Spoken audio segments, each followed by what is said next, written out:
Benchmarks resume rally end marginally higher, with the media index leading the gains. FMCG plunges on policy changes. One of India's largest IPOs so far, Bajaj Housing Finance, marks a stellar listing on the bourse's debuts at a premium of 114% over its IPO price, but analysts don't expect the momentum to sustain for a prolonged period. Gold shoots to record highs of over 75,000 rupees. This is on the back of potential rate cut by the US. Two major business families are in court. Bharat Forge's Baba Kalyani and siblings in Pune and the Oberoi family in Delhi are locked in fights over wills. Maharashtra's Ratnagiri to get big 10,000 crore rupee defence project and Navi Mumbai to have the country's largest data centre, says State Industries Minister Uday Samant exclusively to NDTV. Boost to sugar stocks as government allows production of rectified spirit and extra neutral alcohol from sugarcane juice and B-heavy molasses. The time has not yet come for an EV in the light commercial vehicle segment, says M&M's Vijay Nakra at the launch of new mini truck Vero. Two of the big four auditing firms are in trouble after Deloitte being banned from China for 3 months. PwC faces a 6-month ban over accounting concerns. Shogun becomes the first non-English series to win the Best Drama at the 2024 Emmys. The Japanese historical epic won a total of 18 awards.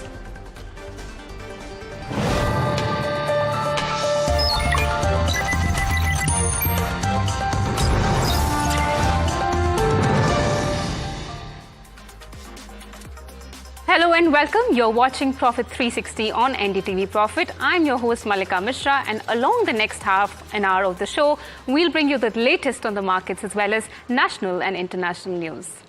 Now, benchmarks have resumed its rally. Media emerges as a top sectoral gainer and FMCG takes a knock due to policy changes. My colleague Neeraj Shah is joining us for a quick market wrap. It was a quiet day of trade, but within that, there was a clutch of names which did remarkably well and brought life to trade today. I mean, just look at the mid caps and small caps are 1/3%, so nothing dramatic there.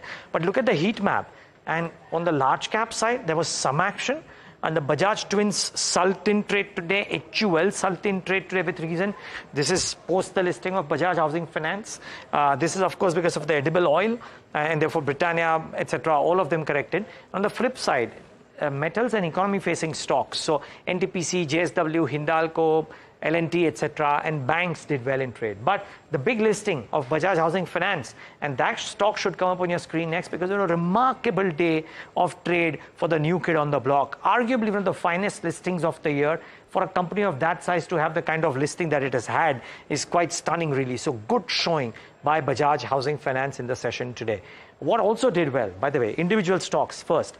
Bombay Stock Exchange, hopes of the NSE IPO coming up sooner, the co-location case, some relief there. And Bombay Stock Exchange as a stock did remarkably well and at about 16 or 17% higher, 17.82. 3420 and counting for BSE. So this one did really well for itself in the session today as well. And if you just pull up the BSE 500, you will see a list of others. Adani Green, splendid show. Dixon, splendid show. Thermax went up about 6.5%. There was strength in KRBL because of that basmati rice export ban removed. PCBL 5.5% higher, and Godfrey Phillips about 10%. What did very well or what didn't do well?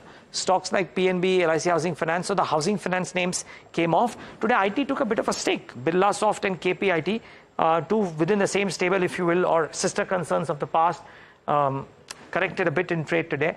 But that notwithstanding, it belonged to Bajaj Housing Finance in the session today. Starting tomorrow, the Fed meet comes into focus. We get the decision on Wednesday, and therefore it becomes extremely crucial to follow rate sensitives in particular, and maybe the market just consolidates and we have individual movers ruling the roost.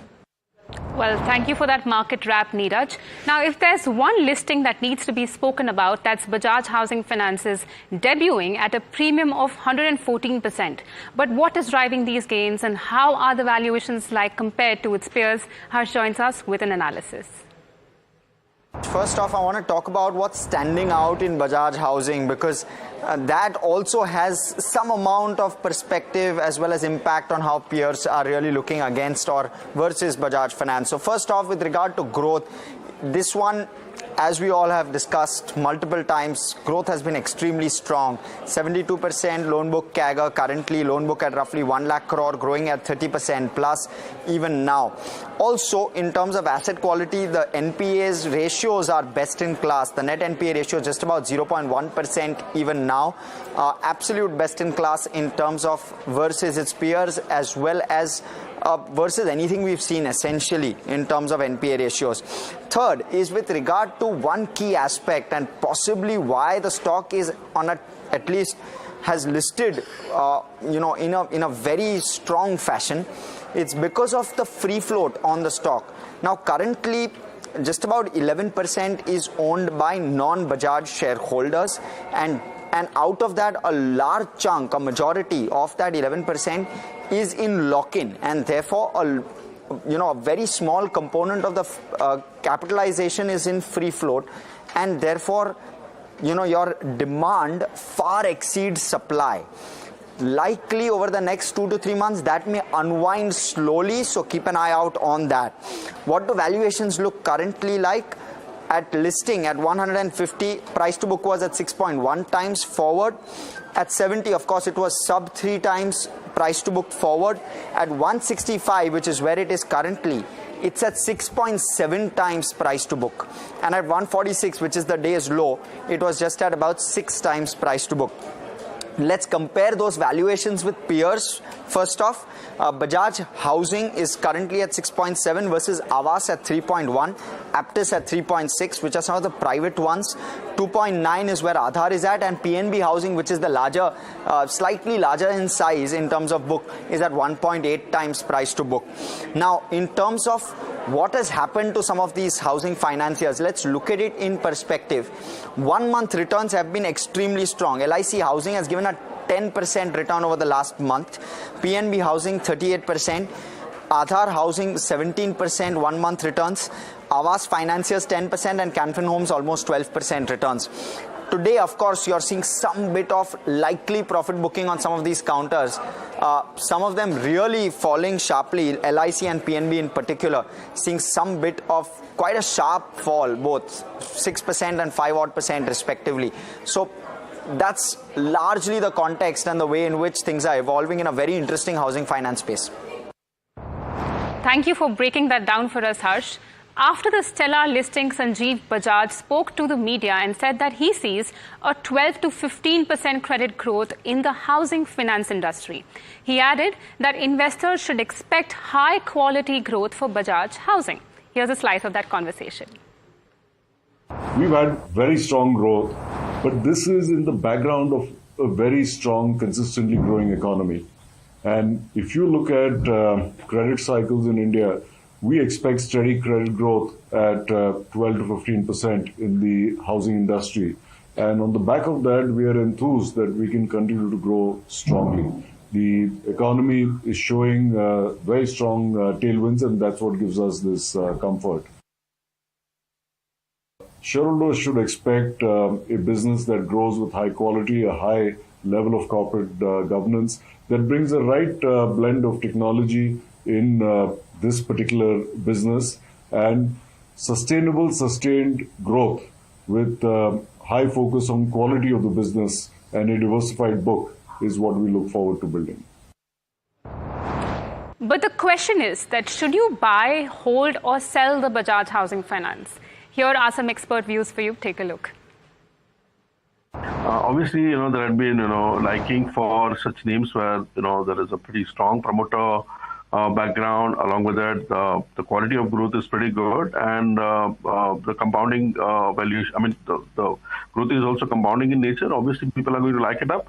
It's a little bit stretched for a while. I think, listing a lot of, People are right now in the kind of a happy mood right now.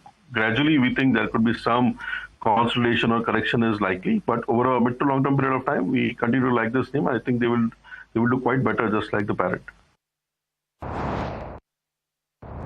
We certainly believe that this space is here to sustain. And there are 2-3 reasons, if I could enlist here. One being the deep marketing strategy and penetration, especially in the non-home loans front. So be it LRD portfolio, be it developer finance portfolio. So BHFL is poised to go deeper markets, tap both internal as well as external sourcing through the enablers, through connectors, through their digital platforms, which they'll be banking upon. So there is a lot of scope there for increasing the AUM base right from the sourcing per se. If there's a good quality paper, good management, great business strength, you will start seeing the IPO listing well, and I think that's what's happened. The brand is fantastic, to say the least. And just on the housing space for a minute, it's very interesting. If we got one thing positive in this budget, which the government came out in for FY 2024-25, it was the housing space. Please remember, PMAY or housing, affordable housing has been pushed pretty much by the government.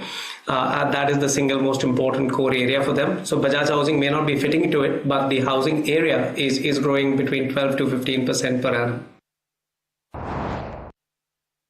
So my idea here is not to accumulate at this point because it is commanding a strong premium. It is currently trading at 159. So my idea is just those who didn't get any allotment, they can apply. They can now buy the shares. Now it is a secondary market listed already, we can say. So they can buy the shares. Later on when the price comes somewhere near to 120, 125 zone. But here it is really highly priced because now it is commanding the price to book multiple of more than 6 times, 5 to 6 times. So which seems to be high. Well, we hope that views brought in some clarity on Bajaj Housing Finance. Now, the IPO buzz in the primary market is all set to continue, also with 7 new issues and 13 listings scheduled this week. This include 2 on the main board and 5 in the SME segment. The Arcade Developers IPO has begun today and it will end on the 19th of September. The IPO is a book-to-build issue of 410 crore rupees. Another IPO on the list is Cross, which listed on NSE at 240 rupees per share. Meanwhile, Tollins Tires listed at a premium of close to 1% at 228 rupees on NSE. Now, gold prices have soared to an all-time high, crossing 73,600 rupees. But what's driving the sudden rise? If we talk about India, then the biggest festive time is here. Ganpati festival is ongoing. We just celebrated Onam and Durga Puja, Dashera, Diwali is around the corner. So this has resulted in the price hike of gold. Now, if we talk about the global reasons that are driving the surge in gold prices, so far, one key factor could be the anticipation of interest rate cuts by the US Federal Reserve. If the Fed reduces rates by 50 basis points, it could give gold a significant boost. Now, a lower interest rate environment generally benefits gold as a weaker dollar and reduced opportunity costs make the precious metal more attractive. Now, meanwhile, reports of a second assassination attempt on the Republican presidential nominee Donald Trump have also sparked increased demand for safe haven assets, despite Trump emerging unharmed and the suspect being apprehended. Additionally, the upcoming US election could play a role in gold's trajectory alongside ongoing central bank purchases and heightened demand due to geopolitical tensions in the Middle East and Ukraine. Coffee is set to become more expensive. The cost of the premium Arabica beans have soared to the highest in 13 years. This is on the back of persistent supply disruptions. The futures surged by 2% to over $2.6 per pound in New York, which is the highest since 2011. The prices have increased around 40% this year due to shortage of the cheaper Robusta beans, which fueled the demand for Arabica beans. The key reason for the surge in prices roots from concerns over the worst drought that the top coffee producer, Brazil, has seen in decades. Sugar stocks rallied today after a policy change. Now the government has allowed rectified spirit and extra neutral alcohol production from sugarcane juice and B-heavy molasses. We spoke to Atul Chaturvedi of Sri Renuka Sugars earlier today about this, and he emphasized that key focus should be on capacity utilization rather than expanding production capacity. Let's take a look at that conversation.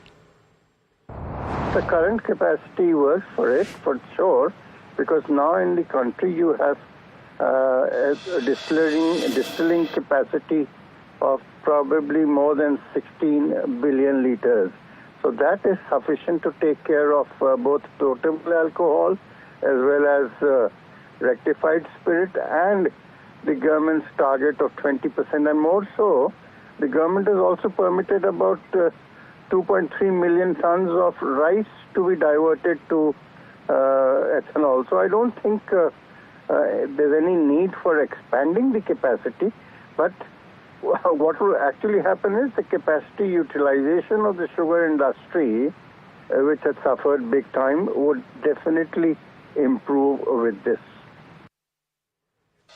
Well, it's not just sugar stocks, but rice stocks are buzzing too. Stocks gained after the government scrapped minimum export price of basmati rice. My colleague Mahima joins us for more on this. Mahima, what are you picking up? Government has scrapped the minimum export price for basmati rice, and this will benefit a lot of rice exporters. Now, government prior to this in October of FY23, they had decreased the MEP from $1,200 per ton to $950 per ton, and on the back of this, we are expecting that prices of basmati rice at wholesale level are expected to increase from 55 to 65 per kg. Now, this could possibly benefit, and we are also seeing a significant move in all of these stocks. This includes LT Foods, KRBL, Chamanlal Setia Exports and GRM Overseas Limited. Now, India is world's top rice shipper, and the limiting sales on key rice variety had happened because of this MEP prices. But going forward, because of scrapping this MEP price for basmati rice exports, we'll see a significant upsurge when it comes to exports. In terms of LT Foods has reported a sales growth of 17% in the rice segment, and the company is optimistic about achieving a double-digit growth in the international markets. KRBL is a key player when it comes to basmati rice exports, and it has maintained a 6% steady share in the US markets, and it's also exploring into markets like Iran, Iraq and Saudi Arabia.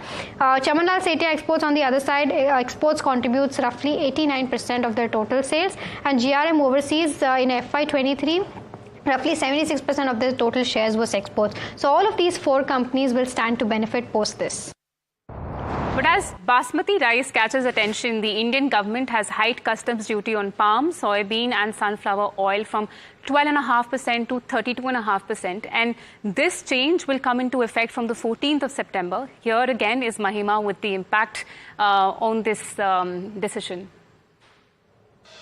Well, FMCG stocks and edible oil producer stocks are in focus after the government has hiked basic custom duty for refined palm oil, soybean oil and sunflower oil from 12.5% to 32.5%. Now, this is a significant uptick of 20% for custom duty when it comes to the edible oil prices. Well, when it comes to the import and export data for edible oil, India is a net importer, and palm oil imports were around 1.2% of the total Indian imports between April to June. And the top importer category was vegetable oil. Now, India, as I mentioned, is the largest importer of palm oil, and it imports from countries like Malaysia, Indonesia and Singapore. Now, this could benefit the local edible oil producers like Godrej Agrovet, Adani Wilmar and Patanjali Foods. However, FMCG companies could get affected due to this, because edible oil is a major raw material for FMCG companies. It is used in production of chocolates, biscuits, cakes, cosmetics, soap, shampoos and washing agents as well. And palm olive can make up to 20% of weight of the total pack of instant noodles as well. Now, FMCG companies that import palm oil include HUL, where it imports palm oil from its wholly owned subsidiary Unilever Oleochemical Indonesia, and HUL is one of the largest end users of palm oil derivatives. Now, this could less impact companies like Nestle and Colgate because they usually source their palm oil locally. However, we are seeing significant impact in terms of Emami, Jyoti Labs, Godrej Consumer and Dabur as well. So this is the major reason why FMCG stocks are under pressure today. Thank you for explaining that to us, Mahima. Now, in an exclusive with NDTV, Maharashtra Industries Minister Uday Samant announced 2 big projects worth over 10,000 crore in Ratnagiri and Navi Mumbai. He says that these ambitious projects will bring the state on the global stage. Here's a slice of that conversation for you. Watch it. देशातला सगळ्यात मोठा जो data centre आहे ते नवी मुंबईमध्ये होतंय. Tower नावाची company आहे ती घेऊन आलेली आहे. त्याच्यानंतर अनेक प्रकल्प आता लाईनअप आहे. कोकणामध्ये देखील डिफेन्सचा 10,000 कोटीचा आम्ही प्रकल्प करतोय. मला असं वाटतं की अजून 2-3 दिवसच आम्ही त्याच्यामध्ये सिक्रेसी ठेवलेली आहे. काही इंडस्ट्रियलिस्ट बरोबर आम्ही बोलतोय, काही ज्यांचं कोलॅबोरेशन जर्मनीशी आहे त्यांच्याशी आम्ही बोलतोय आणि म्हणून ते आम्ही अजून नक्की प्रोजेक्ट काय प्रेझेंट केला नाही. परंतु एक मात्र सांगतो की हा जो रत्नागिरी जिल्ह्यामध्ये प्रकल्प होतोय तो देशाच्या हिताचा असेल. त्याच्यामुळे रत्नागिरीचं नाव, महाराष्ट्राचं नाव हे जगाच्या पातळीवर जाईल अशा पद्धतीचा हा उद्योग आम्ही रत्नागिरी जिल्ह्यामध्ये आणतोय. अजून एक निभे डिफेन्स इंडस्ट्री म्हणून जे आहे त्यांनी 1,000 कोटीचा प्रकल्प रत्नागिरी जिल्ह्यामध्ये आणण्याचा ठरवलेला आहे. केन्स नावाची सेमीकंडक्टरची कंपनी आहे, तो देखील प्रोजेक्ट आमच्याकडे येतोय. Moving on, the Kalyani family inheritance battle is continuing to gain headlines. Gauri Shankar Kalyani has filed to ratify his mother's new will.